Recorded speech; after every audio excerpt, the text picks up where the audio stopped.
Francés Blas Pascal lo siguiente: todos los hombres buscan la felicidad, no hay excepciones. Aunque empleen métodos diferentes, todos pretenden el mismo fin. La causa de que unos vayan a la guerra y otros la eviten es el mismo deseo en ambos, visto de manera diferente. La voluntad nunca da paso alguno que no vaya encaminado hacia ese objetivo. Esto es lo que motiva cada acción de cada ser humano, aun de aquellos que se ahorcan. El secreto de la verdadera felicidad es el tema que estaremos tratando en este día. Y yo espero que Marcos y Sugel nos expliquen a fondo este secreto, de manera que podamos ser felices, que es el anhelo del corazón de muchas personas. ¿Qué tú opinas de esto, Marcos? Tú asumes que nosotros somos gente feliz. Sí, porque tenemos un tesoro, Okay. una perla de gran precio. Ok. No, que estoy de acuerdo con la mitad de lo que tú dijiste. La otra mitad es que tú no estás... No, que tú dijiste que tú esperas que Sugel y Marcos te respondan. Yo espero la mitad, yo espero que Sugel no se responda. Sugel, ¿cómo el mundo define la felicidad hoy en día? Bueno, antes de eso, tú citaste a Pascal y algunas personas pueden haberse chocado con la última frase que Pascal dice en esa cita. ¿Tú lo puedes repetir otra vez? Te la voy a leer desde la mitad, no en la última. La causa de que unos vayan a la guerra y otros la eviten es el mismo deseo en ambos, visto de manera diferente. La voluntad nunca da paso alguno que no vaya encaminado hacia ese objetivo. Esto es lo que motiva cada acción de cada ser humano, aun de aquellos que se ahorcan. Ok, ahí que está el punto. ¿Cómo que una persona que se ahorca anda en busca de la felicidad?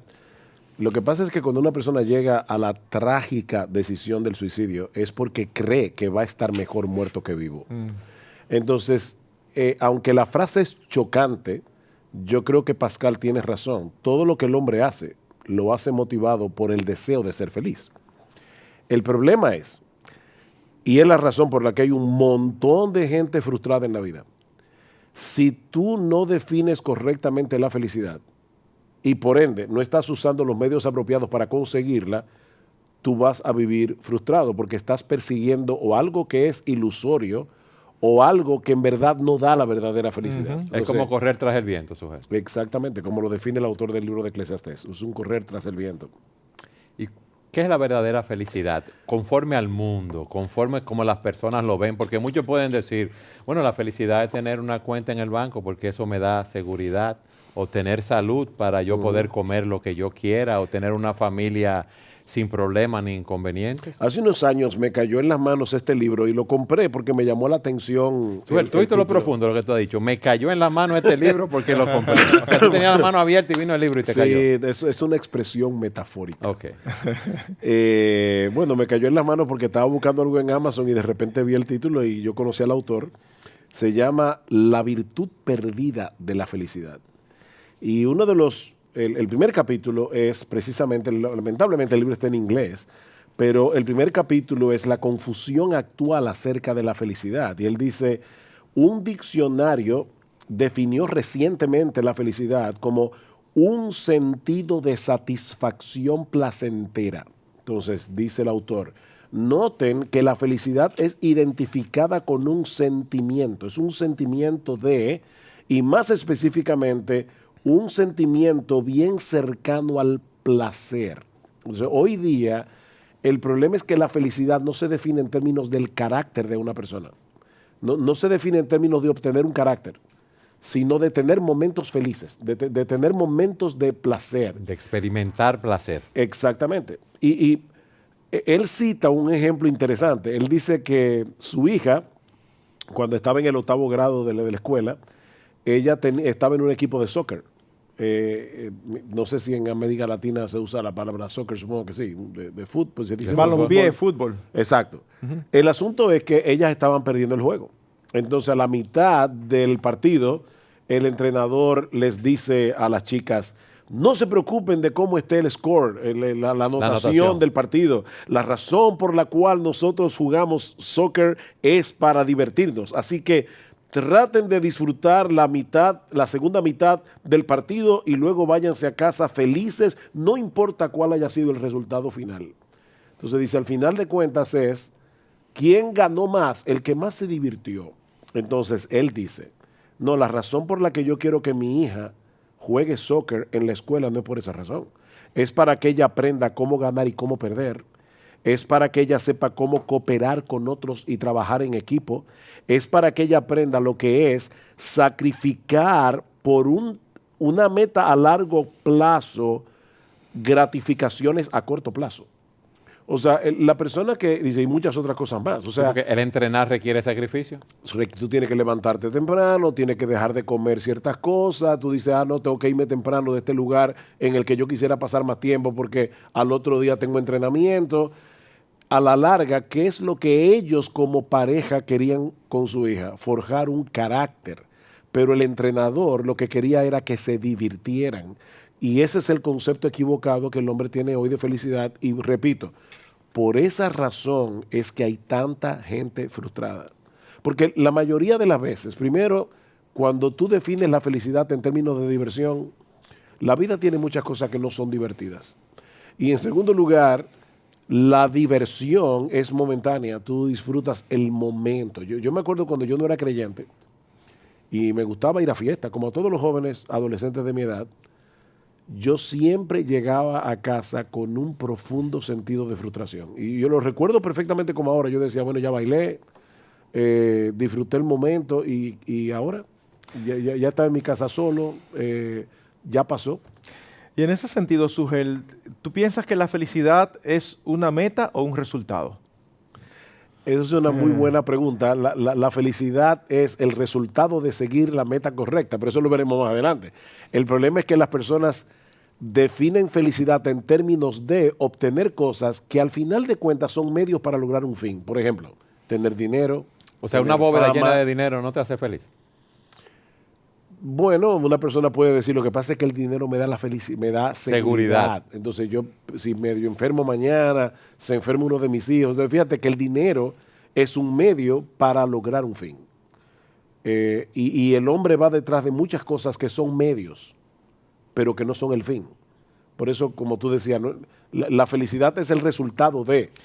Y eso es quizás parte del problema de por qué todo el mundo quiere la felicidad y tampoco se la hallan, porque hay un desconocimiento de cómo se obtiene, o de qué la da, ¿O de qué es? o de qué es. ¿Qué es la verdadera felicidad? Porque Eduardo hablaba ahora del dinero. Sin embargo, no es cierto que estamos cansados de ver personas con muchísimo dinero que terminan quitándose la vida, o que tienen vidas infelices que a veces ellos los reconocen, porque a veces no los reconocen, pero uno sabe que tienen vidas infelices. De hecho, la mayoría de los psiquiatras que ganan bien son los psiquiatras de los ricos. Y hay mucha gente rica que tiene que estar yendo continuamente al psiquiatra. Le pregunte por qué. Porque viven ansiosos, porque viven angustiados. Entonces, todos los chistes que se hacen con, bueno, el dinero no da la felicidad, pero te deja cerca. A la larga no es verdad. O sea, hay mucha gente rica muy desgraciada. Mucha gente. Hay mucha gente famosa desgraciada. Con eso no estamos diciendo que el dinero per se o la abundancia de dinero per se produce infelicidad. Lo que pasa es que cuando uno va tras el dinero como aquello que va a producir la felicidad, siempre va a resultar decepcionado. Eso es lo que tú decías, Sugel. Si yo voy detrás de los placeres como el fin de mi vida, buscando la felicidad en los placeres son pasajeros. Hoy yo puedo tener dinero, mañana no. Hoy puedo tener salud, mañana no. Hoy puedo tener poder y fama, mañana no lo puedo tener. Entonces, yo no puedo centrar mi felicidad en esas cosas pasajeras. ¿Sabes qué? Es interesante con eso que Marco preguntaba de si la felicidad es una meta o es un resultado, que Aristóteles, el filósofo griego, escribió un libro de ética que se lo dedicó a su hijo, se llama Ética a Nicómaco. Nombre, ¿verdad? ¿Cómo Sí. se le diría a él chiquito? Nicomaquito. Sí, cuando yo doy clases de filosofía en la escuela, en el colegio nuestro, yo siempre le digo a los chicos, una de las ventajas de esta clase es que ustedes pueden hacer un glosario de los nombres para sus hijos. Protágora, Anaxímenes, Anaximandro, Cratilo. Bueno. Pero bueno, en el caso particular de Aristóteles, él escribe este libro de ética para su hijo Nicómaco, Ética Nicómaco, y el deseo de Aristóteles es que su hijo sea feliz.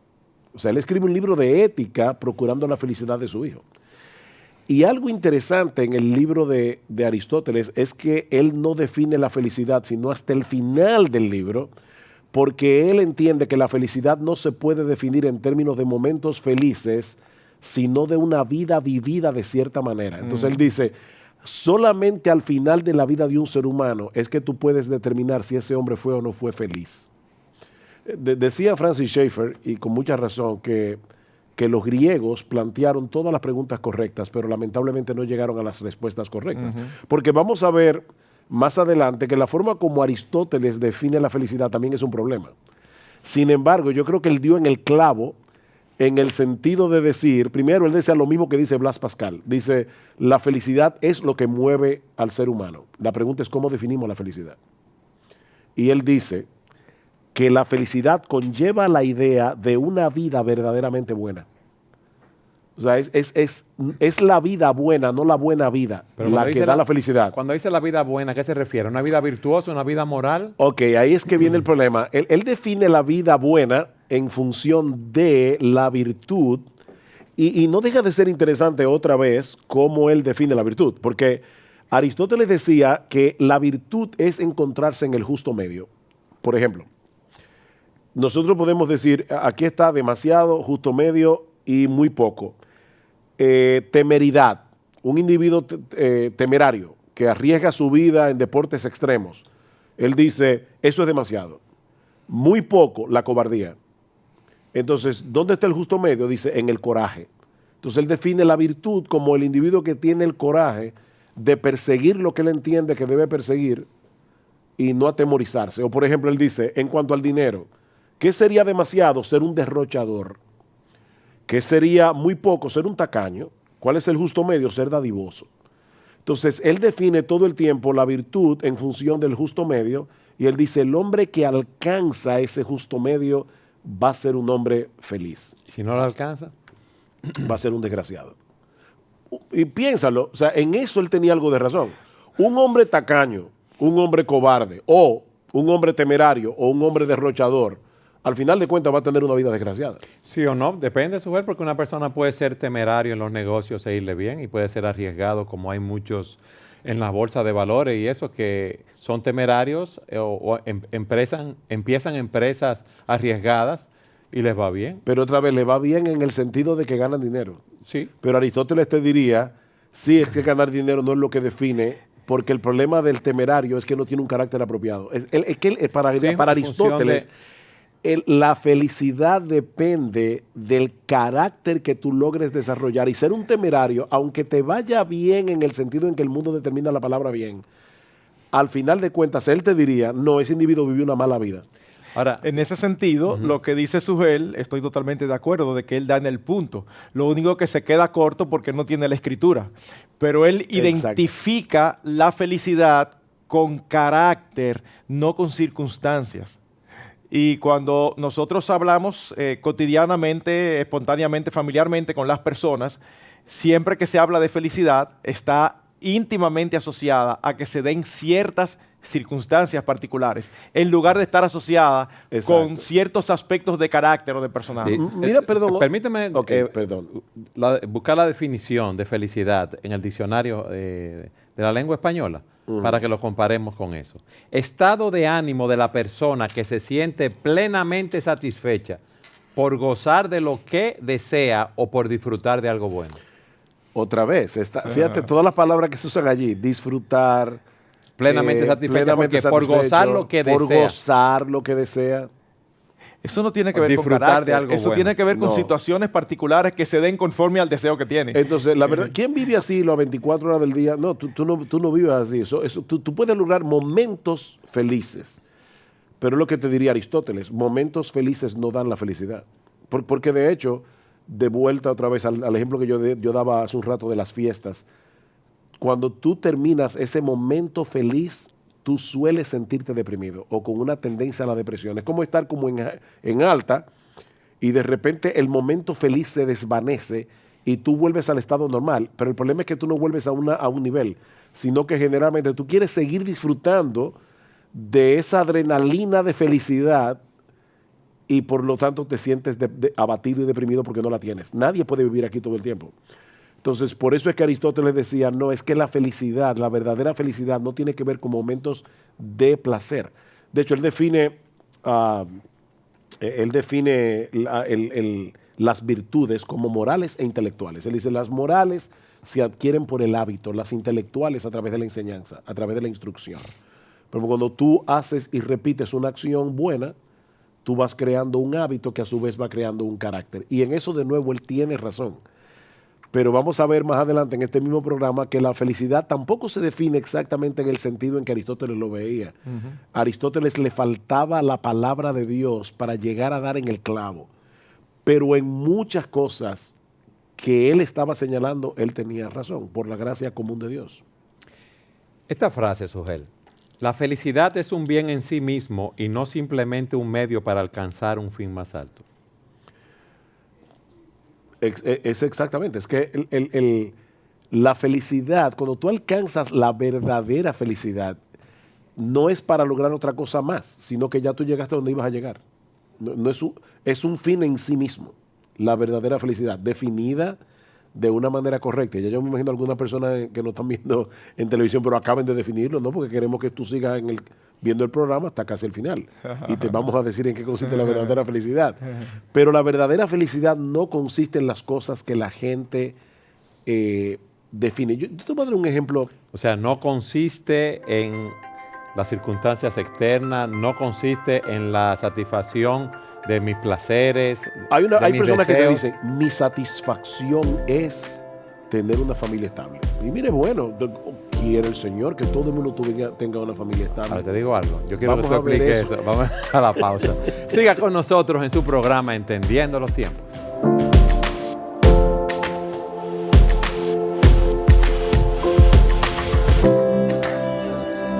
Sugel, al final del último segmento, tú nos ibas a explicar cómo un hombre que busca la felicidad en tener una familia estable o bien organizada, vamos a decirlo así, está corriendo tras el viento, vamos a decirlo de esa manera. Sí, fíjate, es más noble que una persona anhele y desee tener una vida estable a que una persona anhele y desee tener una vida llena de placeres por más groseros que sean. O sea, ser un borracho nunca será mejor que un padre de familia que desea tener una vida estable.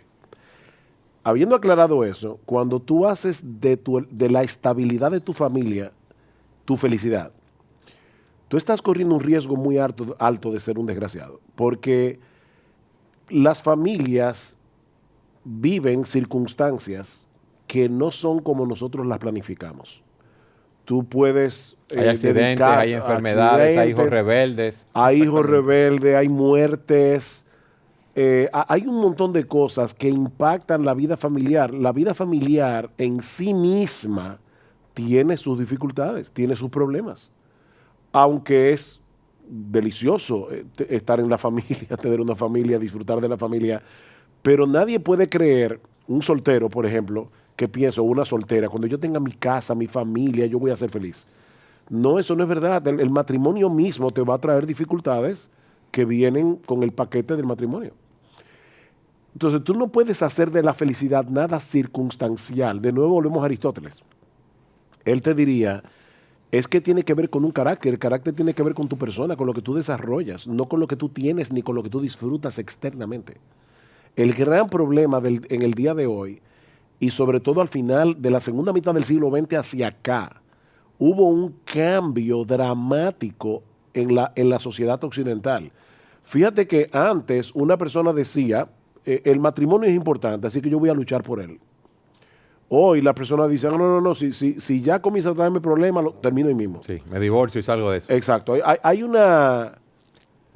Porque eso me haría infeliz seguir bajo esta esclavitud, como dicen muchos, los Exactamente, problemas del matrimonio. Exactamente. Es que precisamente cuando se sobreenfatiza el lograr ciertas circunstancias para obtener felicidad, es que hay ese tipo de caos que tenemos ahora. ¿Por qué alguien dice que se siente que es un gato y hay que respetarlo? Bueno, porque imagínate, si esa persona se siente que es un gato, es la única manera que va a ser feliz, comportándose como un gato. y entonces se llega a perder toda la razón. Y la lógica te dice que por más que piense eso, no puede ser feliz, porque no es un asunto de lograr lo que yo quiero, es un asunto de cultivar ciertos aspectos de carácter. De hecho, en cierto modo la vida, aún personas que no son creyentes, pero que son sensatas, saben que muchas veces tú tienes que sacrificar placeres momentáneos para lograr un fin mayor a largo plazo. ¿Tú quieres ser médico? Bueno, tú vas a tener que sacrificar muchas noches de sueño, tú vas a tener que sacrificar invitaciones, no, yo no puedo ir, yo estoy estudiando para el examen de mañana, tú tienes, pero al final tú vas a ser un médico y tú puedes usar eso para tu propia gloria y fama o lo puedes usar para el bien de mucha gente. Y puedes tener una vida feliz haciendo lo que tú crees que Dios te ha llamado a hacer, que en este caso sería cumplir tu vocación.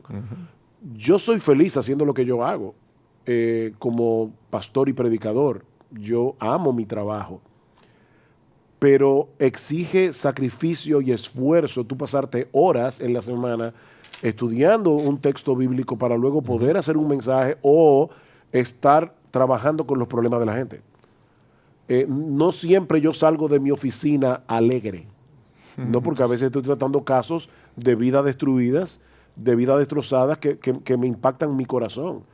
Pero ahí volvemos al punto que vuelvo y cito a Aristóteles. Cuando yo veo mi vida o la vida de cualquier persona que está haciendo lo que ama hacer como un todo, no son momentos de felicidad, es la vida como un todo lo que estamos evaluando. Pero Aristóteles lo ve en función del hombre en sí, el desarrollar esa virtud, no como algo externo a él, para yo ser feliz. Exactamente, por eso él decía, no es vivir una buena vida, es vivir una vida buena. Como él la define, que es vivir una vida de virtud, que ya vimos cómo era que él lo definía. Ahora, hay algo que dice otra vez Aristóteles, y esto sí tiene que ver con la escritura, y yo creo que ahí volvemos a ver lo que es el hombre en su máximo razonamiento, pero sin la luz de la palabra de Dios. Hay un límite. El hombre inteligente, razonable, tiene un límite porque es una criatura limitada. ¿Cómo define Aristóteles realmente la felicidad? Él dice, en el cumplimiento de tu esencia propia.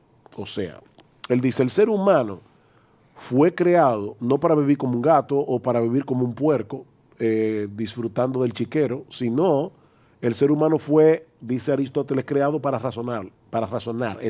Lo que diferencia al ser humano de todo el resto de los seres es que el ser humano razona. Y por lo tanto, mientras más razonable sea una persona y más razonable sea su vida, él dice, él va a ser feliz porque está cumpliendo su esencia propia.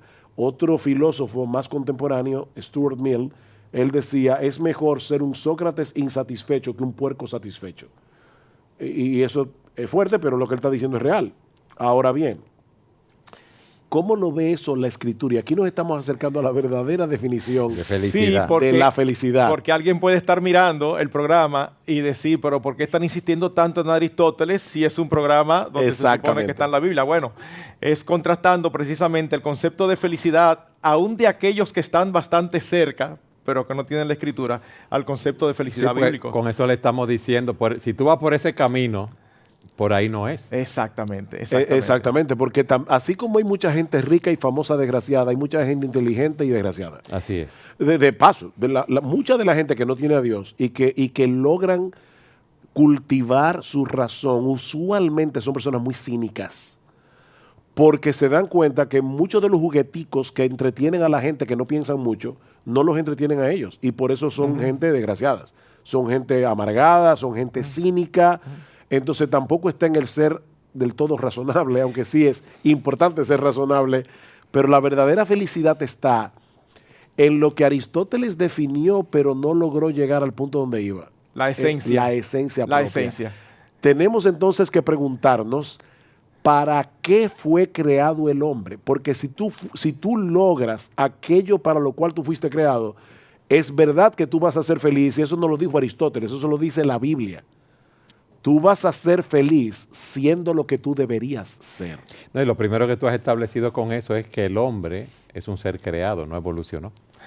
Exacto. Y tiene un fin, un propósito para el cual fue creado. Aún quizás para servir como puente a entrar a lo que dice la Escritura, me gusta hacer una ilustración. Yo sé que cuando se pone a los animales a darle personalidad a hablar es una fábula. No sé si se aplica a cuando son cosas.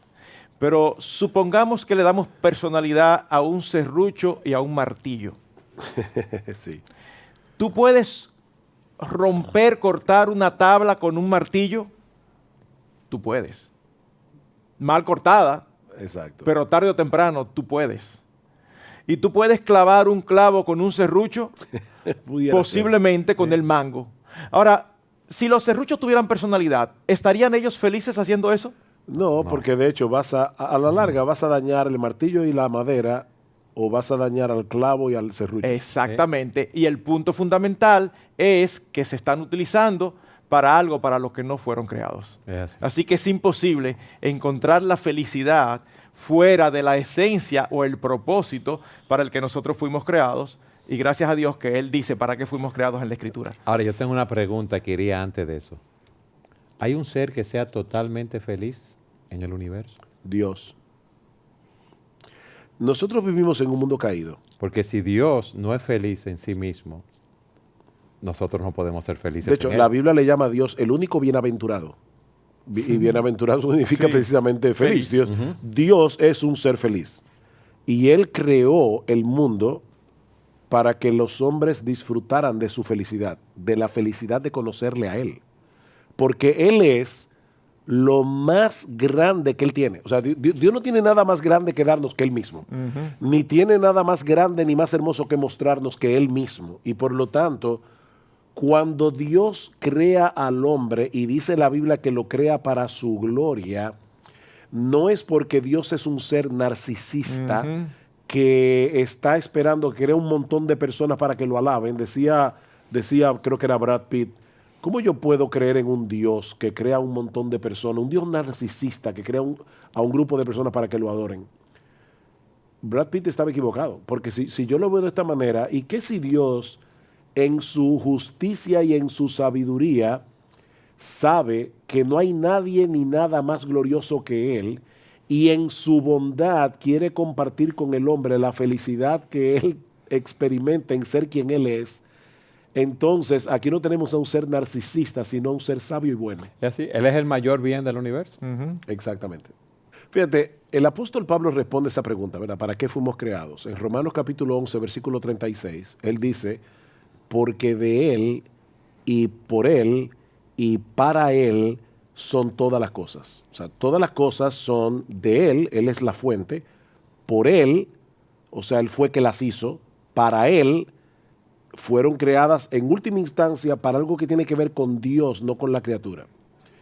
¿Cuál es la conclusión de Pablo en Romanos 11:36? A Él sea la gloria por los siglos de los siglos. Amén.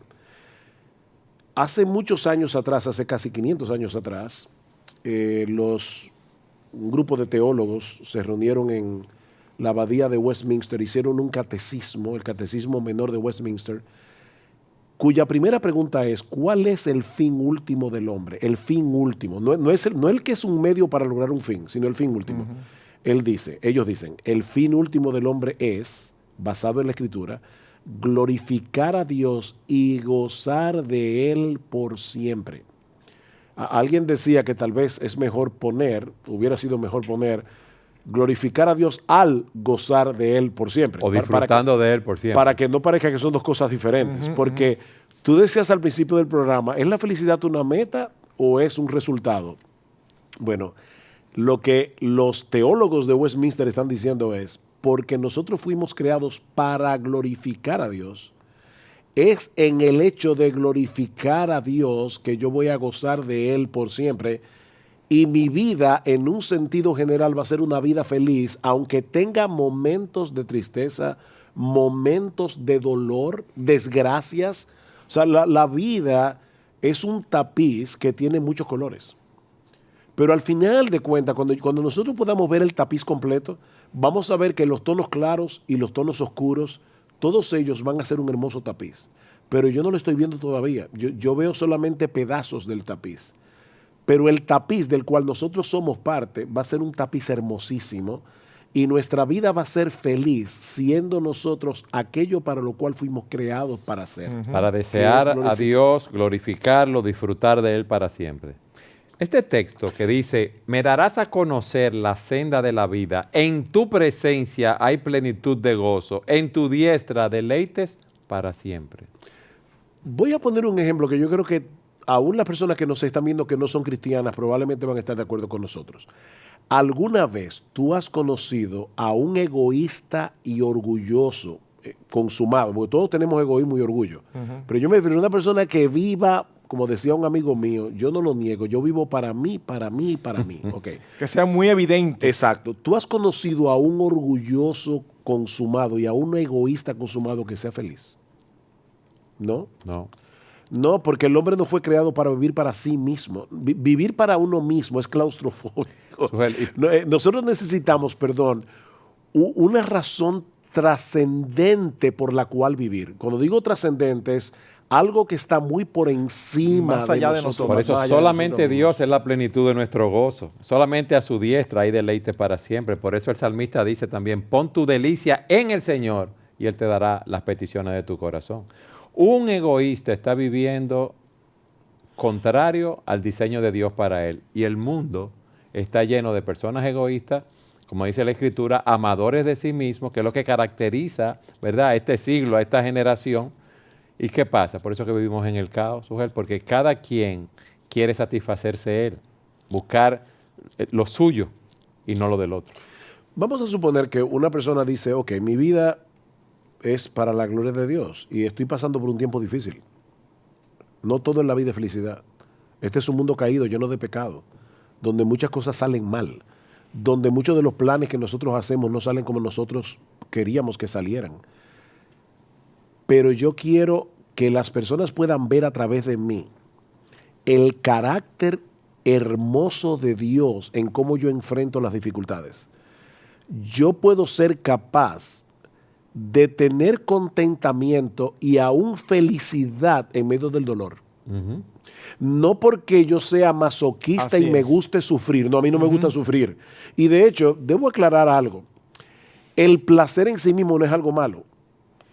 Hay algo que dice este libro otra vez que me llamó mucho la atención y que por eso quisiera citarlo aquí. Él pregunta, ¿estamos nosotros diciendo que la satisfacción placentera es mala? Y dice, absolutamente no. Lo que estamos diciendo es, primero, que la satisfacción placentera es algo bueno, pero hay otros tipos de satisfacciones que son más importantes. Por ejemplo, llegar a ser sabio, llegar a ser una persona bondadosa. Segundo, en sentido general, la satisfacción placentera provee metas pobres a largo plazo, pero son un excelente, ¿cómo tú traduces byproduct? Un subproducto. Son excelentes subproductos de una meta para la vida que sea correcta. O sea, vivir para la gloria de Dios es una meta a largo plazo que es correcta. Y en el interín tú vas a disfrutar de muchas cosas que son placenteras, pero tú no te vas a dejar atrapar por esas cosas. Es como la famosa historia que yo... Te lo puedo poner en términos más sencillos. Dios creó todas esas cosas para que nosotros las disfrutemos, sin perder de vista la perspectiva que el bien supremo es Él. Nuestro mayor gozo está en Él. Lo que pasa con el hombre es que ha hecho de la creación de Dios, de esas cosas lícitas, un ídolo. Ha querido buscar su satisfacción en esas cosas creadas por Dios. Pero te digo algo. En la creación en lugar del creador. No puede ser que se haya ido el segmento. Sí, se fue. Siga con nosotros en su programa Entendiendo los Tiempos.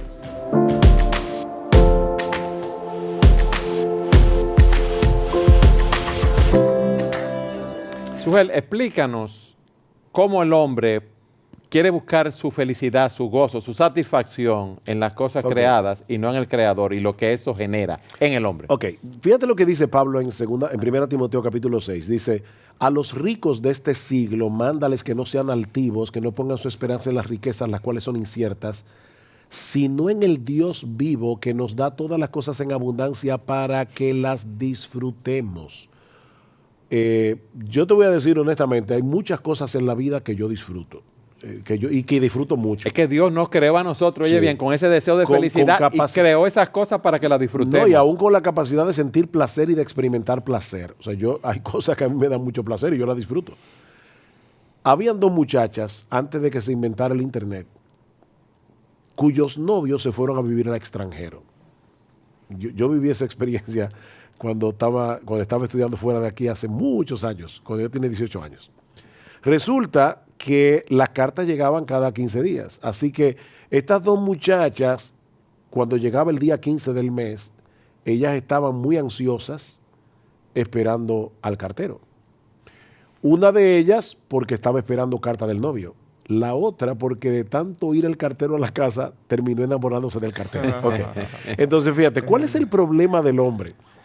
El problema del hombre es que no ve las cosas que Dios nos da como cartas de amor. El problema es que se ha enamorado del cartero. Se enamoran del cartero. O sea, ellos no ven diciendo, esto que Dios me ha provisto es una muestra del amor y de la bondad de Dios para conmigo, y yo disfruto a Dios en las cosas. No, lo que estas personas hacen es que sustituyen a Dios por las cosas.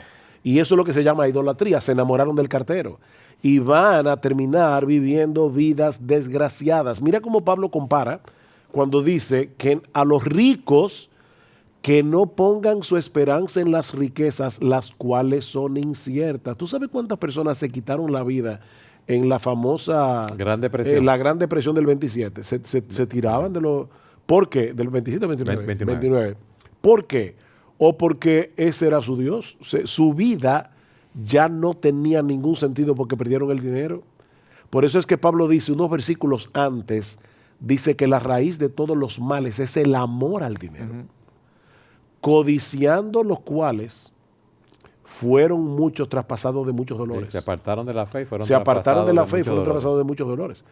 Y por eso dice, teniendo un sustento y abrigo, aprendan a estar contentos. Porque mi contentamiento está en el hecho de tener a Dios como mi Dios y vivir para su gloria. Viviendo para su gloria, nosotros nos deleitamos en Dios, que es el máximo deleite, y a la vez podemos disfrutar de las cosas que Él nos da, que son realmente placenteras. En otras palabras, hay un principio general que es inherente a la felicidad, que es vivir para el propósito por el cual nosotros fuimos creados. Y mientras hacemos eso, porque alguno puede estar oyendo y, entonces ahora todo el mundo tiene que hacer lo mismo. Bueno, todo el mundo no tiene que hacer lo mismo, pero todo el mundo tiene que perseguir lo mismo.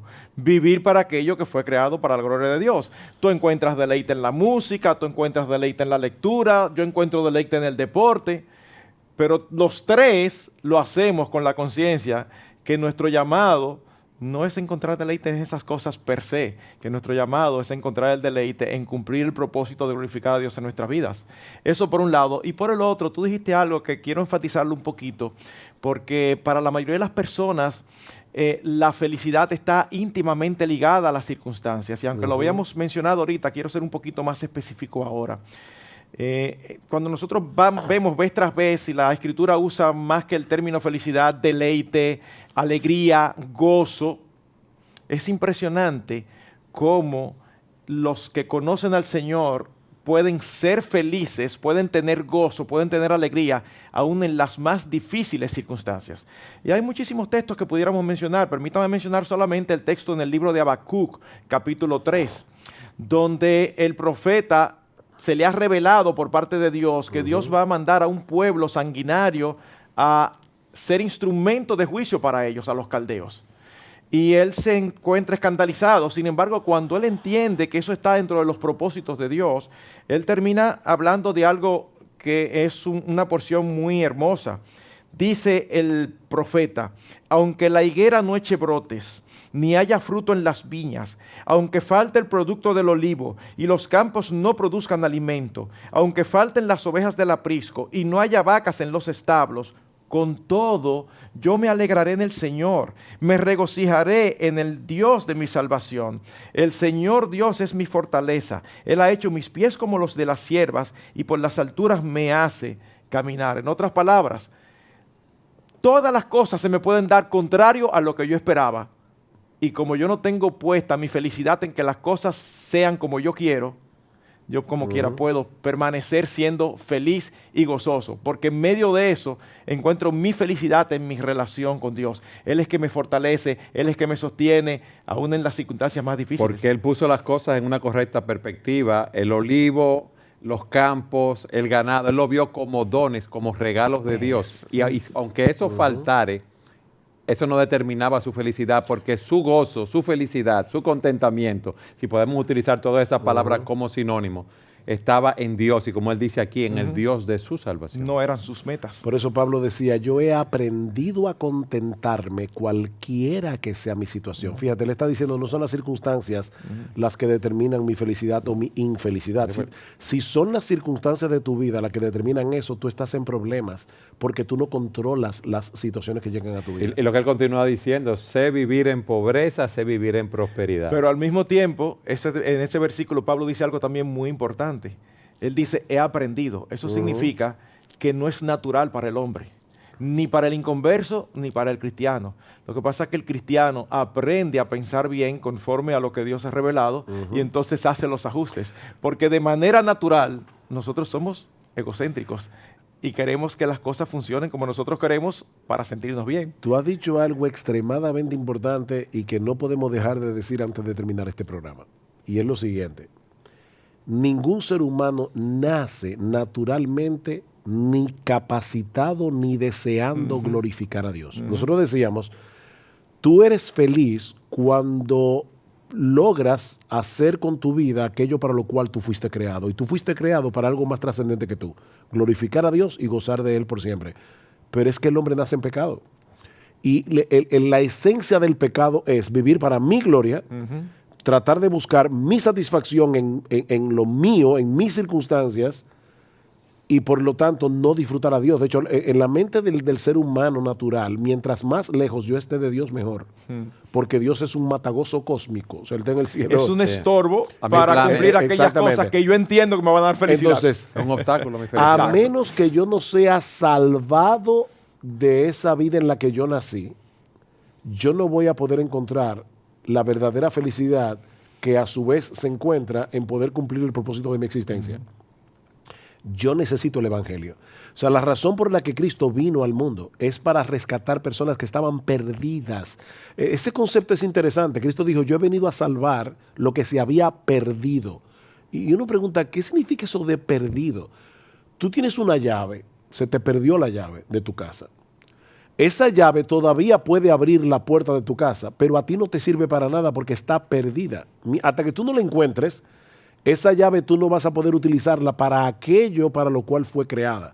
Bueno, el hombre está perdido en el sentido de que él fue creado para algo, pero debido al pecado, él no puede realizar ese algo que es vivir para la gloria de Dios y gozar de Él por siempre. Por lo tanto, él está perdido. Él tiene que ser hallado. Él tiene que ser encontrado, él tiene que ser recobrado. Ahora, para que eso fuera posible, Jesucristo tuvo que venir al mundo como hombre, morir en una cruz para pagar nuestra deuda con la justicia de Dios, reconciliarnos con Dios, cambiar la inclinación dominante de nuestras almas, que es antes era hacia el pecado, ahora es hacia Dios. Todo eso tuvo que ser hecho para que nosotros ahora no estemos perdidos, sino que seamos encontrados. Ahora yo soy una llave que abre la puerta, ahora yo soy un reloj que da la hora. Tú puedes tener un reloj que te diga, mire, este reloj es increíble, este reloj es a prueba de balas, es a prueba de golpes, es a prueba de fuego, te da los 7 días de la semana, te dice las estaciones del año, la fase de la luna, funciona como calculadora. El único problema es que no da la hora. Yo compro una cosa que me haga todo eso, pero no un reloj, porque el reloj se hizo para dar la hora. Y si no da la hora, no sirve para lo que fue creado. El problema del ser humano es que el ser humano tiene muchas capacidades. El ser humano no ha dejado de ser capaz de llegar a la luna, pero no hace lo que es más importante. Él hace muchas cosas, pero no lo más importante. Él es capaz de hacer un montón de cosas que requieren de mucha inteligencia y de mucha capacidad, pero no da la hora. Es un reloj que no da la hora. Él tiene que ser encontrado, y para ser encontrado necesita el Evangelio. ¿Cómo entonces puede dar la hora? ¿Qué hace el Evangelio para que esa persona que está perdida pueda dar la hora, pueda cumplir con el propósito para el cual fue creado? Bueno, en primer lugar, me hace ver la vida como la vida realmente es, en el sentido de verme a mí mismo como lo que yo soy. Yo no soy Dios, yo soy un pecador. me hace ver que yo merezco la condenación porque yo he pecado contra Dios, me hace ver a Dios como lo que Él es, como el ser más maravilloso, más extraordinario, y al mismo tiempo me muestra qué hizo Dios para que yo, que soy pecador, pudiera ser amigo de Él, reconciliarme con Él, que es el ser más extraordinario. Jesucristo murió en una cruz para pagar mi deuda con la justicia divina, y por lo tanto ahora yo debo abrazar a Jesús en arrepentimiento y fe. Nosotros podemos pensar en el arrepentimiento y la fe como las dos manos con las cuales yo abrazo a Cristo. Yo tengo que venir a Él en arrepentimiento y fe, y cuando yo hago eso, yo soy transformado. El Espíritu Santo me transforma. Como yo decía ahorita, la inclinación dominante de mi alma. Cuando yo no era creyente, la inclinación dominante de mi alma era hacer lo que me dé la gana. Era vivir para mí. Ahora, la inclinación dominante de mi alma es vivir para Dios, aun cuando yo todavía soy pecador, tengo pecado en mí, que muchas veces me lleva a vivir para mí. Pero yo soy un barco ahora que sabe para dónde es el rumbo. Cuando me desvío, tengo que arrepentirme de nuevo y volver a coger el rumbo otra vez. Alguien decía que la vida cristiana es una vida de constante arrepentimiento y constante fe, porque el mundo me sigue seduciendo para que yo trate de encontrar mi felicidad en las cosas creadas, sino en el Creador. Pero el Evangelio me ayuda a corregir el rumbo. Ahí está la estrella, el ideal, y yo digo, me extravié. De nuevo arrepentirme y de nuevo volver a ver la vida como la vida realmente es. La felicidad no está en las cosas creadas, jamás. Una cosa creada puede ser mejor que el que la hizo. Y este mundo fue hecho por Dios. Por lo tanto, la felicidad está en poder conocer ese Dios y ser reconciliado con ese Dios a través de la persona de Jesús. Lo que uno haga con el mensaje del Evangelio es determinante para nuestras vidas aquí y ahora. Porque si le doy la espalda a Dios, voy camino a una condenación eterna. Aquí, ahora y por toda la eternidad. Exactamente, es lo que ha estado diciendo Sugel. No es solamente que Cristo vino a liberarnos de la condenación de nuestros pecados. Cristo vino a librarnos de muchas de las consecuencias del pecado. Cristo vino a capacitarnos para que pudiéramos disfrutar y deleitarnos en Él. Una de las tantas formas en que es expresada en las Escrituras es cuando el Señor Jesucristo dice, yo he venido para que tengan vida, pero no se queda ahí. Y dice, para que tengan vida en abundancia. En otras palabras, es para que sepan lo que realmente es la buena vida. Es para que sepan lo que realmente es vivir. El que no conoce a Cristo no puede cumplir el propósito de Dios en su vida. Y si no puede cumplir el propósito de Dios en su vida, es imposible que sea feliz. Bueno, es interesante que Cristo dice que el que cree en Él tiene vida eterna. Y para muchas personas vida eterna es como la fuente de la eterna juventud que buscaban los españoles. Juan Ponce de León fue a la Florida buscando la fuente de la juventud. Eterna de la juventud. La vida eterna no se define en la Biblia en términos de una vida larga, que nunca termina. Es en términos de una relación, dice Cristo, y esta es la vida eterna. Que te conozcan a ti, el único Dios verdadero, y a Jesucristo a quien has enviado. Conocer a Dios es el secreto de la verdadera felicidad. Y vivir para Él. Y eso solamente puede conocerse a través del Evangelio, que es el poder de Dios para salvación. Como a través del Evangelio la justicia de Dios se revela por fe y para fe. Como está escrito, como dice la palabra, mas el justo por la fe vivirá. Y el que rechaza ese mensaje tiene la ira de Dios sobre él. Esa ira que se revela contra toda impiedad e injusticia de los hombres que con injusticia restringen la verdad. Amén. Por eso, si una persona quiere ser verdaderamente feliz, debe ir a los pies de Cristo. Suel, y ese texto que tú mencionaste, citaste, del que cree en el Hijo tiene vida eterna, tú te quedaste ahí, pero dice el texto que el que no obedece al Hijo no verá la vida, sino que la ira de Dios está sobre él. O sea que la única manera de yo disfrutar de Dios y de disfrutar de los buenos dones de Dios, de los regalos que Él me ha dado, disfrutarlos a plenitud, es a través de Jesucristo. Amén. Porque Él es el único mediador entre Dios y los hombres. Y solamente a través de Él podemos disfrutar de todas esas bendiciones. El que tiene al Hijo tiene la vida. El que no tiene al Hijo de Dios no tiene la vida. Yo he venido para que tengan gozo, dice Él también. Y para que mi gozo esté en vosotros. Para que mi gozo esté en vosotros. La palabra gozo allí es sinónimo de felicidad. ¿Cuántas personas, a la luz de lo que hemos visto, están buscando el gozo, la felicidad, la plenitud en esta vida, en los dones dados por el Creador, en los regalos, a través de los placeres, cuando, como tú decías, esos dones, esos regalos nunca van a ser mayor que el Creador. Claro. Marco, nos quedan 30 segundos de programa. ¿Qué tú le dirías a nuestros televidentes a la luz de lo que hemos hablado acerca del secreto de la verdadera felicidad? En primer lugar, a los que nunca se han arrepentido de sus pecados, nunca han creído en Cristo como su Salvador, que clamen a Él, que clamen a Dios que les dé fe y arrepentimiento, porque es la única posibilidad que tienen de que conozcan la verdadera felicidad. Una felicidad aquí y ahora, independiente de las circunstancias, y en la eternidad, cuando ya no va a haber circunstancias que estén opuestas a nosotros. Y si es al creyente, a veces nosotros vivimos como el tipo de personas que heredó una gran fortuna de un familiar en una nación lejana, con el único problema que él no lo sabe. En otras palabras, es rico, pero no lo sabe, y cada mes está pasando trabajo para ver cómo llega hasta el final, sin saber que tiene un tesoro. Hay cristianos que viven la vida cristiana y tienen todas las razones del mundo y todas las herramientas para vivir una vida gozosa, feliz, y no lo hacen porque tienen sus ojos puestos no en aquellas cosas que aprovechan, como es una relación con el Señor permanente,